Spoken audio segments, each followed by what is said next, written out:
हवेली पहुंचते उनका इस्तकबाल शानदार अंदाज में किया गया। दोनों दुल्हनों को उनके रूम्स में पहुंचा दिया गया। हवेली आकर मुर्तज़ा साहब ने दिलनशीं बेगम और इरहाम से बात करने की गर्ज से उन्हें अपने रूम में बुलाया। जी भाई साहब, बोले आपको क्या बात करनी है? दिलनशीं बेगम उनके चेहरे पर फिक्रमंदी देखते हुए बोली, जबकि इरहाम बख्श खामोशी से बैठा था। कहना तो बहुत चाहता हूँ, लेकिन डर भी रहा हूँ कि जो बात मैं आप लोगों से करने जा रहा हूँ उसे सुनकर कहीं आप लोग मेरी बेटी से रिश्ता ना तोड़ लें। लेकिन मैं अपने डर की वजह से आपसे सब कुछ छुपा भी नहीं सकता, इसीलिए मैंने आप दोनों को यहाँ बुलाया है। अंकल, आपने जो भी कहना है ना, बेफिक्र होकर कहें। आपको डरने की बिल्कुल भी ज़रूरत नहीं, क्योंकि आपकी बेटी से मेरा रिश्ता इतना कमज़ोर नहीं जो एक सच से टूट जाए। इरहाम के दिलासा दिलाने पर उन्होंने सारी सच्चाई बता दी, जिसे सुनकर दिलनशीं बेगम के चेहरे पर हवाइयाँ उड़ने लगी। उनके तो वहमो गुमान में भी ना था कि ऐसा भी कुछ होगा। जबकि इरहाम बख्श बेतासुर चेहरे के साथ उन्हें देख रहा था, लेकिन उसकी आंखें उसके बेपनाह गुस्से का पता दे रही थी। एक पल के लिए उनका दिल खौफजदा हुआ, लेकिन वो किसी भी झूठ की बुनियाद पर अपनी बेटी की खुशियों की बुनियाद नहीं रखना चाहते थे। जरगाम मसरूर सा अपने ही रूम की तरफ आया तो माही और उसकी कज़नों का टोला पहले ही वहाँ मौजूद था। यार, तुम लोग फिर से आ गई। कसम से तुम लोगों ने सुबह से मांग मांग कर मुझे कंगला कर दिया। अब तो जाने दो, कसम से बहुत थक गया हूँ। वो मिस्कीन शक्ल बनाकर बोला। जी नहीं भैया, हमें आप पर बिल्कुल तरस नहीं आ रहा। पैसे दें और रूम में जाएं, वो सब अटल लहजे में बोली, जिस पर जरगाम को मानते ही बनी। वो उन्हें वॉलेट पकड़ा था। रूम में जाकर जल्दी से दरवाज़ा बंद कर गया कि कहीं वो लोग अंदर ही ना आ जाए। दरवाज़ा बंद करके जैसे ही पलटा तो उसकी नज़र अपनी सजी संवरी हिरनी पर पड़ी, जो बेड पर सुकड़ी सिमटी बैठी थी। घबराहट के मारे उसके चेहरे पर पसीने फूट रहे थे। जरगाम गला खंखारते उससे बोला, अस्सलामुअलैकुम, जिस पर वो सर हिलाकर जवाब दे गई। हिरनी, इतना घबरा क्यों रही हो? वो उसके नज़दीक बैठते हुए बोला, जिस पर वो सिमट गई। नहीं, घबरा तो नहीं रही। अच्छा, ये तो बड़ी अच्छी बात है। वो उसके माथे पर सजे मांग टीके को उंगलियों से छेड़ते मायनी खेजी से बोला, तुम्हें पता भी नहीं कि मैं तुमसे कितना प्यार करता हूँ। तुम पर हक होने के बावजूद मैं तुमसे दूर रहा कि कहीं मैं बहक ना जाऊँ। हमेशा तुम्हारे साथ रूठ रहा और हर बात पर रोक टोक करता था, लेकिन ये सब कुछ मैं तुम्हारी भलाई के लिए करता था, क्योंकि तुम बहुत मासूम हो। क्या अच्छा है क्या बुरा तुम्हें नहीं पता।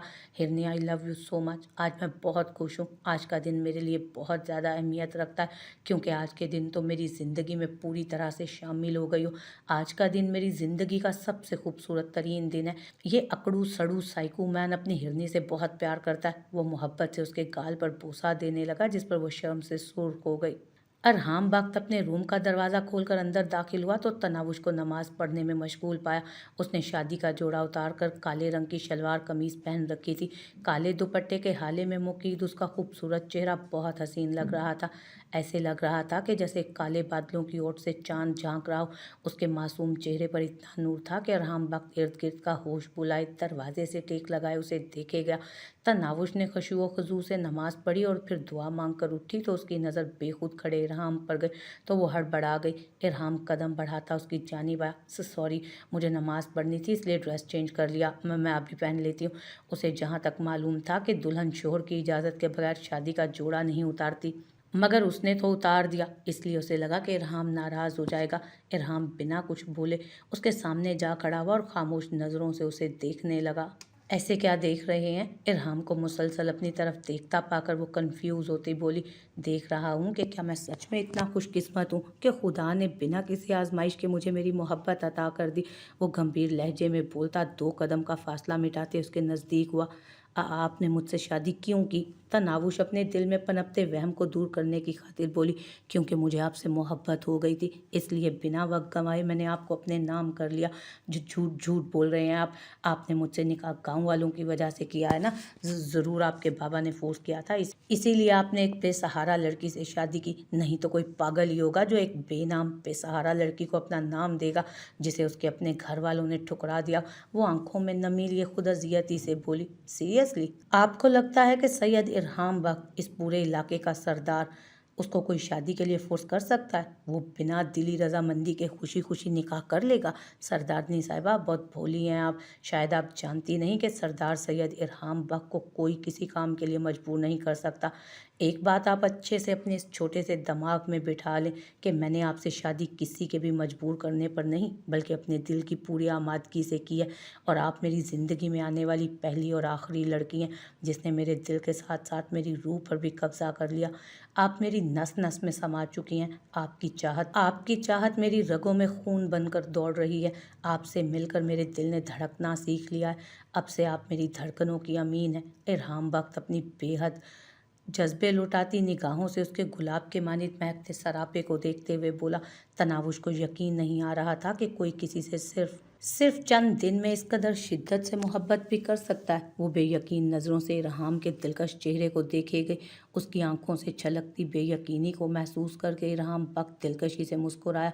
सरदारनी, क्या आपको यकीन नहीं हो रहा मेरी मोहब्बत पर? कोई किसी से इस कदर मोहब्बत कैसे कर सकता है, वो भी चंद लम्हों की मुलाकात में? क्या किसी के दिल में मोहब्बत इतनी तेज़ी से उतर सकती है? तनावुश ने हैरत भरी मासूमियत से सवाल किया, जिस पर इरहाम बख्त ने उसके हाथों को अपने हाथों में थाम कर सोफे पर बिठाया और खुद घुटनों के बल उसके सामने आन बैठा। आपको पता है, मोहब्बत दिल नहीं मांगती, अलबत्ता दिल की मुहार ज़रूर मांग लेती है। मोहब्बत इख्तियार भी नहीं मांगती, अलबत्ता आपके इख्तियार के अंदर छुपा एतबार ज़रूर मांग लेती है। मोहब्बत प्यार नहीं मांगती, मगर इस प्यार के परों को सवार ज़रूर मांगती है। इस प्यार के परों का सवार ज़रूर मांगती है। मोहब्बत आपसे नींद कभी नहीं मांगेगी, ख्वाब मांगेगी। मोहब्बत सवाल नहीं करती, हमेशा जवाब मांगेगी। और कभी आपसे ये भी नहीं कहेगी कि सिर्फ मेरे होकर हो, मगर किसी और का होने भी नहीं देगी। मोहब्बत खुद पर किसी को इख्तियार नहीं देती, मोहब्बत खुद मुख्तार है। ये कब कहाँ किससे हो जाए किसी को पता नहीं चलता, क्योंकि मोहब्बत पर किसी का जोर नहीं। ठीक है, इस तरह मुझे भी कब कैसे आपसे पहली नज़र में मोहब्बत हो गई, मुझे पता ही नहीं चला। मोहब्बत मोहब्बत तो मैंने भी की थी अरीब से, बेगर्ज और बेलौस मोहब्बत। लेकिन मेरी मोहब्बत मेरी शिकस्त साबित हुई, एक ऐसी शिकस्त के जिसके आसार अभी तक मेरी रूह पर नज़र आते हैं। उसके घाव अभी तक मेरे दिल और रूह पर हैं, जो भरने का नाम नहीं लेते, और शायद मरते दम तक मुझे एहसास दिलाते रहेंगे कि किसी पर अंधा एतमाद करने का अंजाम क्या होता है। तनावुश इरहाम के हाथों में कैद अपने हाथों पर नज़रें जमाए खोए हुए लहजे में बोली। उसके लफ्ज़ों में घुली नमी उसके अंदर हो रही टूट फूट का पता दे रही थी। तनावुश ने रोते हुए अपने और अरीब के बारे में सब कुछ बता दिया, क्योंकि वो नहीं चाहती थी कि उसके माजी की वजह से उसकी आने वाली ज़िंदगी पर कोई बुरा असर पड़े। उसकी बिखरी हालत से इरहाम बख्त को काफ़ी तकलीफ़ हुई थी। वो पहला मर्द था जो शादी की पहली रात अपनी बीवी के मुंह से उसकी नाकाम मोहब्बत की दास्तान सुन रहा था। शायद ये उसकी मोहब्बत का ज़र्फ था। उसने अपनी उंगलियों की पोरों से उसके आंसू चुने और आगे होकर उसका सर अपने कंधे पर रख लिया, ताकि दिल खोलकर वो अपने अंदर का सारा गुबार निकाल सके। न जाने कितनी देर वो दोनों उसी पोजीशन में बैठे रहे और तनावुश यूं ही खामोश सिसकियाँ लेती रोती रही। आज इतने दिनों बाद कोई ऐसा कंधा नसीब हुआ था जिस पर सर रखकर वो अपना गम गलत कर रही थी। उफ सरदारनी, कितना रोती हैं आप, ऐसा लगता है कि आपकी आंखों में पानी की टंकी फिट है। ये देखें, मेरी पूरी शर्ट गीली हो गई। इरहाम के बोलने पर होश में आती वो झटके से उससे दूर हुई। इतनी इमोशनल सिचुएशन में भी उसके गाल शर्म से सुर्ख हो गए थे। वो पहली बार किसी मर्द के भी करीब हुई थी। इरहाम ने एक नज़र उसकी तरफ देखा, भीगी भीगी आंखें, शर्म से सुर्ख गाल, कपकपाते हुए लब, ये सब बुरी तरह उसे अपनी तरफ अट्रैक्ट कर रहे थे। तनावुश ने उसकी निगाहों का फोकस अपने आप पर महसूस किया तो उठ खड़ी हुई। अब हमें सो जाना चाहिए, काफ़ी रात हो गई है। वैसे रात तो सच में बहुत हो गई है, लेकिन सरदारनी साहिबा, शायद आप भूल रही हैं कि हमारी फर्स्ट वेडिंग नाइट है और अमूमन इस रात सोया नहीं जाता। बल्कि उसके इतने बेबाक अल्फाज पर तनावुश का चेहरा सुर्ख हुआ। अभी आगे न जाने कौन सी घोर अफशानी करने जा रहा था, जब तनावुश ने दहल कर उसके होंठों पर अपनी नाजुक हथेली रखी। उसके चेहरे की उड़ी रंगत देखकर इरहाम ने अपने होंठों से उबलते कह कहे को बमुश्किल जब्त किया और अपने होंठों पर मौजूद उसकी नाजुक उंगलियों को नरमी से चूमा, जिस पर तनावुश ने झट से अपना हाथ पीछे खींच लिया और उठ खड़ी हुई। इरहाम उसके गुरेज को अच्छी तरह समझ रहा था, इसलिए उसे और तंग करना छोड़कर चेंजिंग रूम में चला गया। उसके जाते ही तनावुश धक धक करते दिल के साथ वहीं खड़ी कुछ देर तक अपनी धड़कनों को मामूल पर लाने की कोशिश करती रही, और फिर इरहाम के आ जाने के ख्याल से फ़ौरन बेड पर लेटते सर से पांव तक कंबल ओढ़ गई।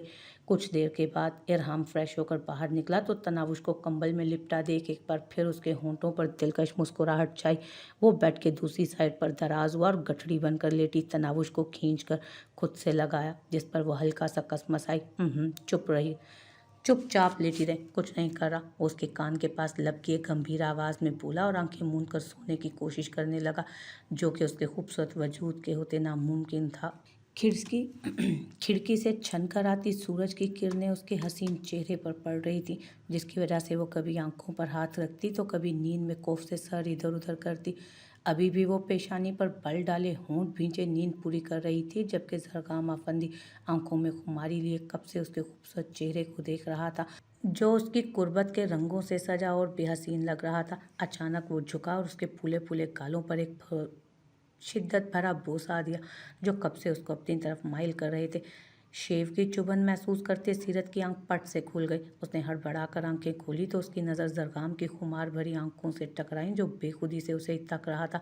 उस पर नज़र पड़ते पहले तो उसके चेहरे पर हया के रंग बिखरे, लेकिन फिर उसकी गुस्ताखियां याद आती उसने गुस्से से रुख मोड़ लिया, जिस पर जरगाम की आंखों ने पल में रंग बदला। उसकी आंखों की सुर्खी उसके बेपनाह गुस्से का पता दे रही थी। उसने सीरत की कमर पर गिरफ्त करते उसका रुख अपनी तरफ मुड़ा। आज तो ये गलती कर दी, आइंदा ऐसी गलती करने के बारे में सोचना भी मत, क्योंकि मुझे तुम्हारा मुझसे मुंह फेरना किसी कीमत पर बर्दाश्त नहीं, समझी। वो सीरत के चेहरे को अपने हाथों में जकड़े सर्द आवाज़ में बोला। उसके लहजे में इस कदर वहशत थी कि सीरत को उससे खौफ महसूस होने लगा।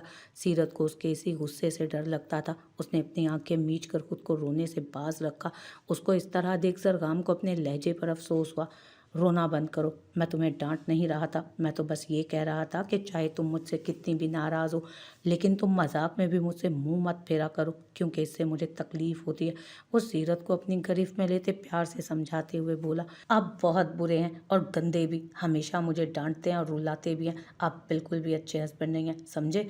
वो उसके सीने में मुंह छुपाए उसी की बुराइयां कर रही थी। आप बहुत बुरे हैं और गंदे भी, हमेशा मुझे डांटते हैं और रुलाते भी हैं, आप बिल्कुल भी अच्छे हस्बैंड नहीं हैं। वो उसके सीने में मुंह छुपाए उसी की बुराइयां कर रही थी। अच्छा, मैं सच में अच्छा हस्बैंड नहीं हूँ? जरगाम ने भवें उचकाए हुए कहा। हाँ, बिल्कुल भी अच्छे नहीं हैं। अगर आप अच्छे हस्बैंड होते तो मुझे डांटते नहीं और ना ही रुलाते।